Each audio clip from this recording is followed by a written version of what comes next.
VR சாட்ஸின் ஆன்மீக தேடலின் ஒரு பயணமாக புரட்டாசி விரதம் குறித்த தகவல்களை இந்த வீடியோவில் பார்க்க இருக்கிறோம். வாங்க வீடியோக்குள்ளார போகலாம்.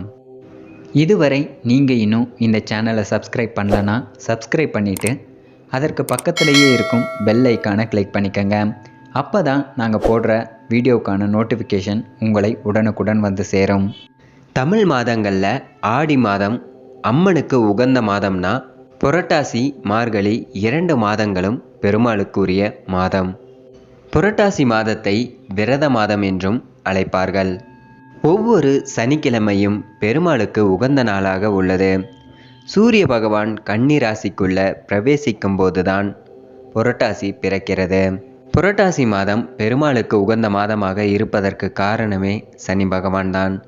எப்படின்னு கேட்டிங்கன்னா, கலியுகம் தொடங்கிய பிறகு முதல் முறையாக பூமிக்கு வரும் சனி பகவானிடம் நாரதர் வந்து, பூமியில் எங்கு வேண்டுமானாலும் யாரை வேண்டுமானாலும் கஷ்டப்படுத்தி கொள்ளுங்கள், ஆனால் திருமலை பக்கம் மட்டும் போக வேண்டாம் என்று அவரை நாரதர் தூண்டிவிட, என்னை யார் என்ன செய்துவிட முடியும் என்ற ஆணவத்துடன் திருமலையில் காலை வைத்த சனி பகவான் தூக்கி வீசப்படுகிறார். மற்றவர்களை துன்பப்படுத்தி அதில் ஆனந்தமடையும் சனி பகவானே துன்பத்திற்கு ஆளாகி தன்னை படைத்து வழிநடத்தும் மகாவிஷ்ணு அந்த மலையில் இருப்பதை அறிந்து அவருடைய பாதம் பணிந்து மன்னிப்பு கேட்கிறார். அப்போது விஷ்ணு பகவான், என்னையே நினைத்து வாழும் என் பக்தர்களுக்கு நீ எந்த துன்பமும் கொடுக்கக்கூடாது எனும் நிபந்தனையுடன் மன்னிப்பை கொடுக்கிறார். சனி பகவானும், உங்களுடைய உண்மையான பக்தர்களை நான் என்றைக்கும் கஷ்டப்படுத்த மாட்டேன் என்று உறுதி கொடுக்கிறார். மேலும் சனி பகவான் புரட்டாசியில் பிறந்ததால் அந்த நாளை உங்களுக்கு உகந்த நாளாக விரதமிருந்து பூஜை செய்பவர்களுக்கு வேண்டிய வரத்தை நீங்கள் அருள வேண்டும் என்று கேட்கிறார். அதற்கு பெருமாளும் அவர் வேண்டிய வரத்தை அருள்கிறார். ஒரு முறை பத்மாவதி தாயாரை கரம் பிடிக்க விஷ்ணு பகவான் திருமலையில் அவதரித்தது புரட்டாசி மாதம் திருவோணம் நட்சத்திரத்தில்தான். இரணிய கசிபனின் சகோதரி ஓலிகா துவாபர யுகத்தில் விஷ்ணு பகவான் கண்ணனாக பிறந்திருப்பதை அறிந்து அவரை கொல்ல முயற்சி செய்யும் போது சனி பகவானின் பார்வைப்பட்டு சாம்பலாகி விடுவாள். அப்போது கிருஷ்ணனிடம் சனி பகவான் கேட்ட வரத்தின்படியும் 2 முறை வரங்களை பெற்ற சனி பகவான் புரட்டாசியில் பிறந்ததாலும் இந்த 2 வரங்களையும் சனி பகவான் விஷ்ணுவிற்கு உகந்த நாளாக கொண்டாடப்பட வேண்டும் என்று கேட்டதின் காரணமாகத்தான் புரட்டாசி மாதத்தை விஷ்ணு பகவானுக்கு உகந்த நாளாக கொண்டாடப்படுகிறது. கர்ம பலனை அளிக்கக்கூடிய சனி பகவான் கன்னியா மாதம் என்று சொல்லக்கூடிய புரட்டாசி மாதத்தில்தான் பிறந்தார்.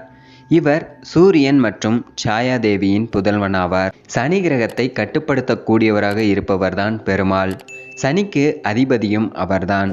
அதனால்தான் சனிக்கிழமை பெருமாளுக்கு மிகவும் விசேஷமான நாளாக இருக்கிறது. திருமலையில் மண்பானையில் நைவேத்தியம் படைப்பதற்கான காரணத்தை இப்போது பார்ப்போம். பல சொத்துக்களுக்கு அதிபதியாக இருப்பவர்தான் ஏழுமலையான். அவருடைய உண்டியலில் இன்றளவும் கோடி கோடியாக சொத்துக்கள் சேர்ந்து கொண்டுதான் இருக்கு. இவ்வளவு சொத்துக்கள் இருந்தாலும் அவருக்கு படையலாக கொடுக்கப்படுவது மண்பானையில் கொடுக்கப்படுகிற தயிர் சாதம்தான். ஒரு மன்னன் கொடுத்த தங்க பூமாலையை விட ஒரு குயவர் மண்ணால் செய்த மாலையை அன்போடு ஏற்றுக்கொண்டவர்தான் பெருமாள். முன்னொரு காலத்தில் மன்னன் தொண்டைமானுக்கு ஏழுமலையான் மீது பக்தியும் பாசமும் அதிகமாக இருந்தது.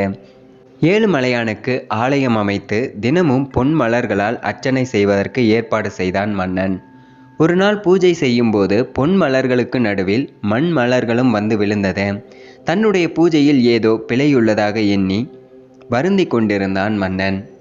அதே நேரத்தில் திருமலைக்கு கீழே உள்ள கிராமத்தில் பீமையன் என்ற குயவன் வாழ்ந்து வந்தான்.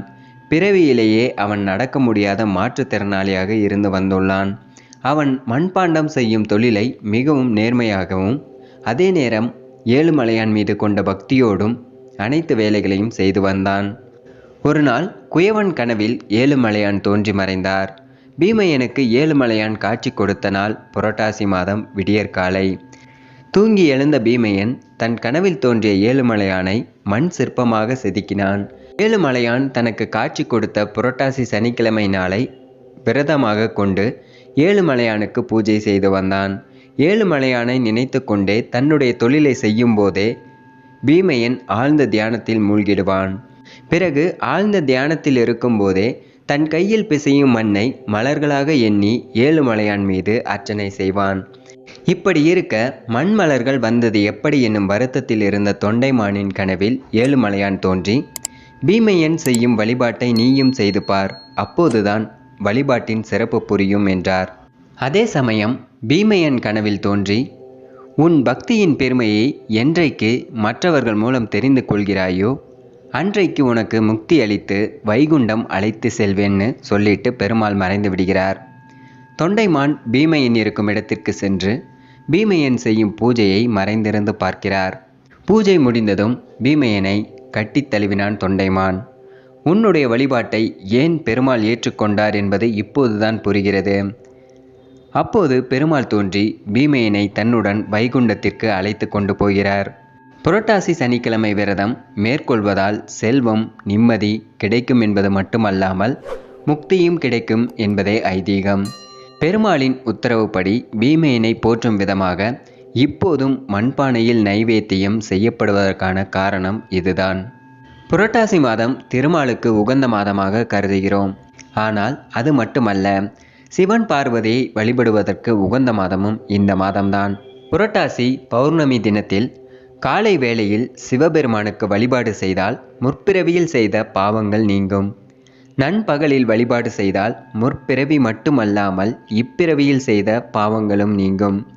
மாலை பிரதோஷ வேளையில் வழிபாடு செய்தால் 7 பிறவியில் செய்த பாவங்கள் நீங்குவது மட்டுமல்லாமல் நாம் வேண்டும் அனைத்தும் நிறைவேறும். அதேபோன்று அம்பிகைக்கு உகந்த நவராத்திரி 9 நாட்கள் வழிபாடும் இந்த புரட்டாசி மாதத்தில்தான் வரும். ஒருமுறை பார்வதி தேவி வன்னி மரத்தடியில் அமர்ந்து சிவபெருமானை நோக்கி கடுமையான தவம் இருந்தார்கள். பார்வதி தேவியின் தவத்தில் மகிழ்ந்த சிவபெருமான் தன்னுடைய உடலில் பாதி பாகத்தை பார்வதி தேவிக்கு கொடுத்துள்ளார்.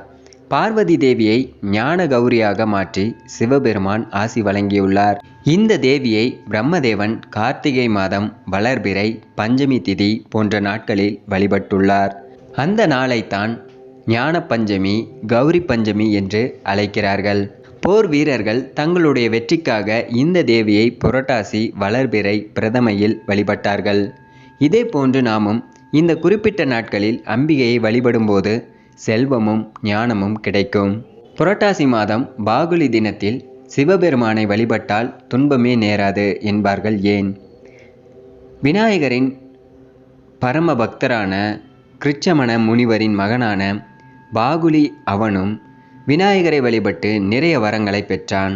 அந்த வரங்களில் முக்கியமானது பொன் வெள்ளி இரும்பாலான பறக்கும் கோட்டைகள். அந்த கோட்டைகளை பயன்படுத்தி உலகையும் துன்பப்படுத்தினான். இவனுடைய கொடுமைகளை தாங்க முடியாத தேவர்கள் சிவனை சரணடைந்து வேண்டியதும் அவனை தடுக்க விநாயக பெருமான் அவனுடன் போர் தொடுத்து கொண்டிருக்கும் போது சிவபெருமானின் கதை அந்த அரக்கன் மீது பாய சிவபெருமானின் பாதத்தை சரணடைந்தான் பாகுலி. அந்த நாளைத்தான் பாகுலி தினம் என்று அழைக்கிறார்கள். கேதாரீஸ்வர விரதம் சிவபெருமானின் அருளை பெற்றுத்தரும் நாள் வருவதும் இந்த மாதத்தில்தான். துவாபர யுகத்தில் தங்களுடைய நாட்டை இழந்து வனவாசத்தில் துன்பப்பட்டு வந்த பாண்டவர்கள் சகல பாக்கியங்களையும் பெற கிருஷ்ண பெருமான் ஒரு விரதம் மேற்கொள்ள கூறினார். அந்த விரதம் மேற்கொள்ளப்பட்ட மாதமும் இந்த புரட்டாசியில்தான். அந்த விரதத்தை அனந்த சதுர்த்தி விரதம் என்று அழைப்பார்கள்.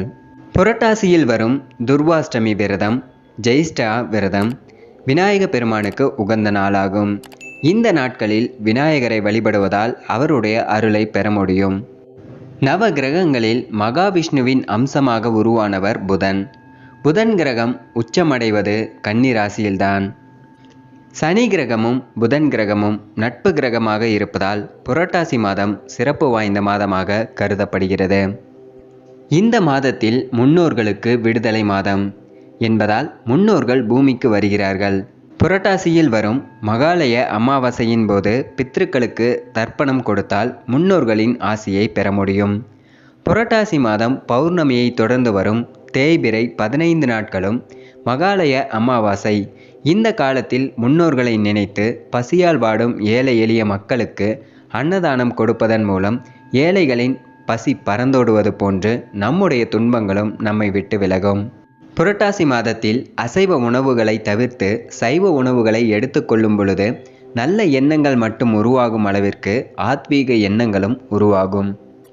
பொன்னுருக காய்ந்து மண்ணுருக பெய்யும் புரட்டாசி. அதாவது இதன் அர்த்தம் என்னன்னா, புரட்டாசி மாதத்தில் தங்கமே உருகும் அளவிற்கு வெயில் அடிக்கும்.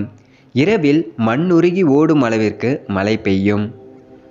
புரட்டாசி மாதத்தில் வெயிலும் காற்றும் குறைந்து மழை பொழிகிறது. இவ்வாறு மழை பொழியும் போது பூமி மழைத்துளியை ஏற்று வெப்பத்தை வெளியேற்றும். இவ்வாறு வெப்பம் வெளியேறும்போது மனிதர்களுக்கு உடல்நல பிரச்சனையை கொண்டு வரும். இந்த சமயங்களில் நாம் அசைவ உணவுகளை எடுத்துக்கொண்டால் உடல் சூடு மேலும் அதிகரிக்கும். இதனால் உடல் நலம் பாதிக்கப்படும் என்பதாலேயே புரட்டாசி மாதத்தில் அசைவ உணவுகளை சாப்பிடக்கூடாது என்கிறார்கள். புரட்டாசி மாதத்தில் ஏற்படும் உடல்நல பிரச்சனையை பெருமாள் கோவிலில் வழங்கப்படும் துளசி தீர்த்தம் போக்கும் அளவிற்கு ஆற்றல் படைத்தது.